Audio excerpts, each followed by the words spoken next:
നിങ്ങളുടെ favourite shows ഇനി ഒരിക്കലും മിസ്സാവില്ല. ഇപ്പോൾ C5 കാണും നിങ്ങളുടെ ഫേവറേറ്റ് ഷോസ് തികച്ചും സൗജന്യമായി.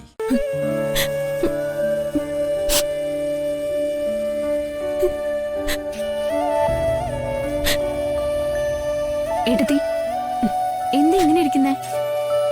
കല്യാണത്തിന്റെ ഒരുക്കങ്ങളൊന്നും ചെയ്യണ്ടേ?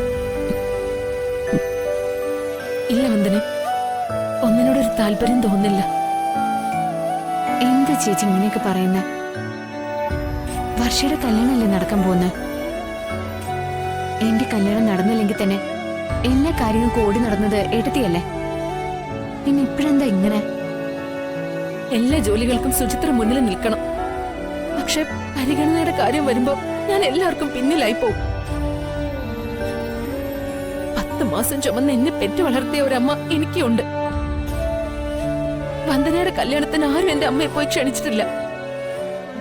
ഇപ്പോ വർഷയുടെ കല്യാണത്തിനും അതേ അവസ്ഥ തന്നെ. എന്റെ അമ്മ അടുക്കളക്കാരിയല്ലേ? കാശ് കൊടുക്കാതെ അടുക്കള പണി ചെയ്യാനെങ്കിലും എന്റെ അമ്മയെ വിളിക്കായിരുന്നില്ലേ?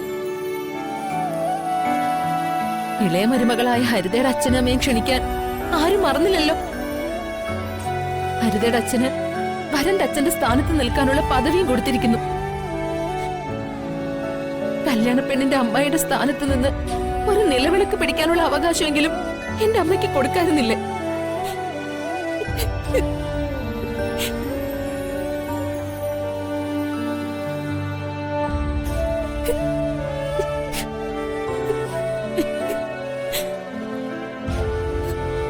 വേണ്ട, ആരും എന്നെ ആശ്വസിപ്പിക്കാൻ വരണ്ട.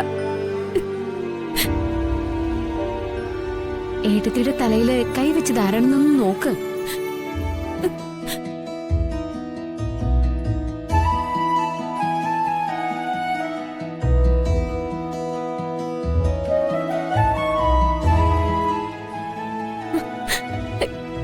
അമ്മേ, മോളെ,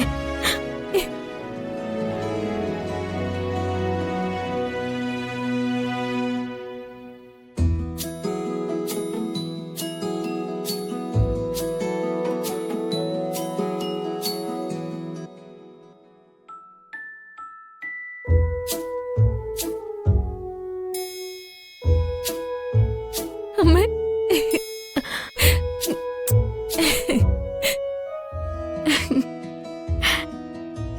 എനിക്കിത് വിശ്വസിക്കാൻ കഴിയുന്നില്ല.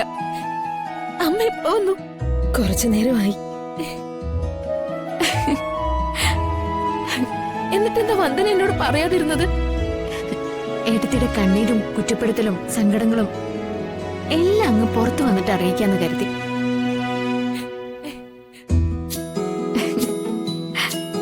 മാധവേട്ടനും ചന്ദ്രികയും കൂടി വളരെ നേരത്തെ വന്ന് എന്നെ കല്യാണത്തിന് ക്ഷണിച്ചിരുന്നു. വന്ദനയുടെ കല്യാണത്തിനും അവരെന്നെ മുൻകൂട്ടി ക്ഷണിച്ചിരുന്നു. പക്ഷേ ഞാൻ ജോലി ചെയ്യുന്ന വീട്ടിലെ ആ സ്ത്രീ എന്നെ കല്യാണത്തിന് വരാൻ അനുവദിച്ചില്ല.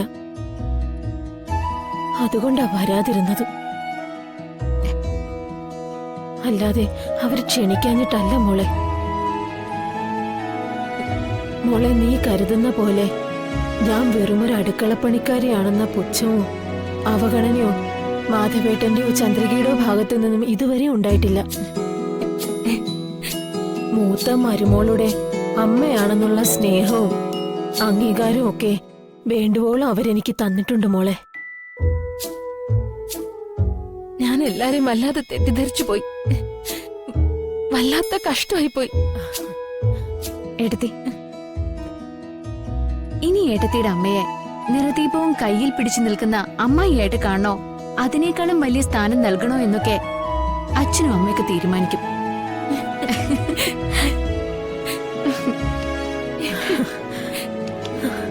മോളെ,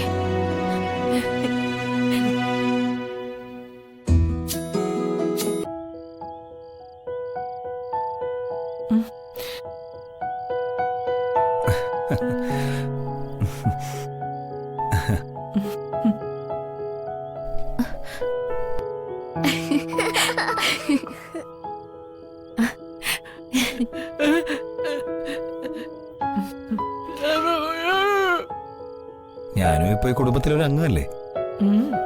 ഇവിടെ കുടുംബസംഗമം നടക്കുമ്പോ ഞാനും ഉണ്ടാകേണ്ടതല്ലേ അമ്മേ? തീർച്ചയായിട്ടും. മോനെന്തായാലും തക്ക സമയത്ത് എത്തിച്ചേർന്നതിൽ നല്ല സന്തോഷമുണ്ട്. ഇവിടെ കുടുംബസംഗമം നടക്കുന്നു വർഷയായിരിക്കും മോനെ വിളിച്ചു പറഞ്ഞതല്ലേ? ഇല്ലച്ചമ്മേ, ഞാനങ്ങനെ ഒരു കാര്യമേ അറിയിച്ചിട്ടില്ല. ആരും അറിയിക്കണ്ട. എന്റെ കുടുംബത്തിൽ ഞാൻ പങ്കെടുക്കേണ്ടതായ ഒരു സന്ദർഭം ഉണ്ടായാൽ എന്റെ മനസ്സത് അറിയിച്ചിരിക്കും. മനസ്സിന്റെ ഉൾവിളിയാണത്, ടെലിപ്പതി. അനാഥനായ എനിക്ക് അമ്മയുടെ കൈകൊണ്ട് നൽകുന്ന ഒരു പിടി ചോറ് വേണം. ഞാനുണ്ടാക്കിയ കോടിക്കണക്കിന് സ്വത്തിനേക്കാൾ മൂല്യം ഈ ഒരു പിടി ചോറിന് ഞാൻ കൽപ്പിക്കുന്നു. ഒരനാഥന്റെ മനസ്സിന് പകർന്നു കിട്ടുന്ന വലിയൊരു ആശ്വാസമാണ് അമ്മ നൽകുന്ന ഒരു പിടി ചോറ്. മോനെ,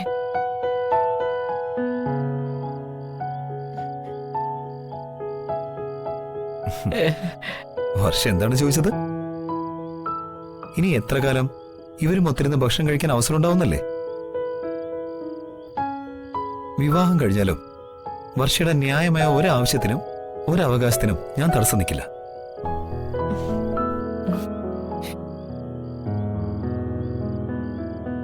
എപ്പോ വേണമെങ്കിലും അമ്മയെ വന്ന് കാണാം. കുടുംബാംഗങ്ങളോടൊപ്പം ഇരുന്ന് ഭക്ഷണം കഴിക്കാം, ഉറങ്ങാം. അങ്ങനെ എല്ലാത്തിനും ഫുൾ സ്വാതന്ത്ര്യം ഉണ്ടായിരിക്കും. Thank you.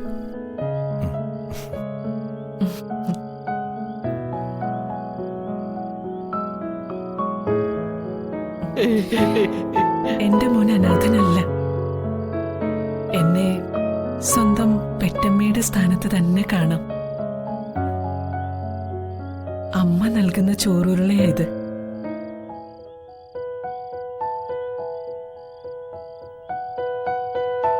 വിക്രമം കഴിഞ്ഞ് അച്ഛമ്മ കൊടുക്കുന്ന സ്ട്രോബെറി ഐസ്ക്രീമായത്.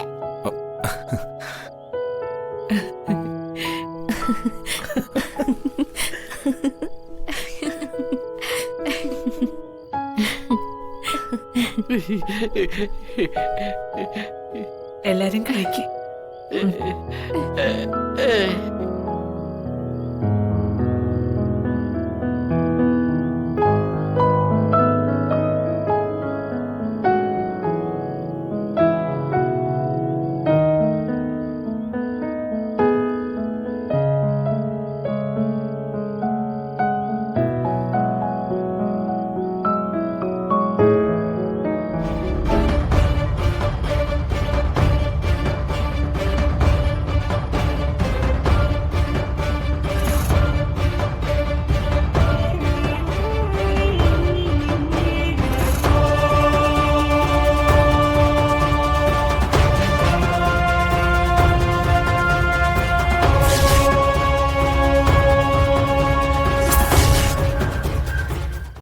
ഡൗൺലോഡ് ചെയ്യൂ C5 ആപ്പ്. കാണൂ എല്ലാ എപ്പിസോഡുകളും സൗജന്യമായി.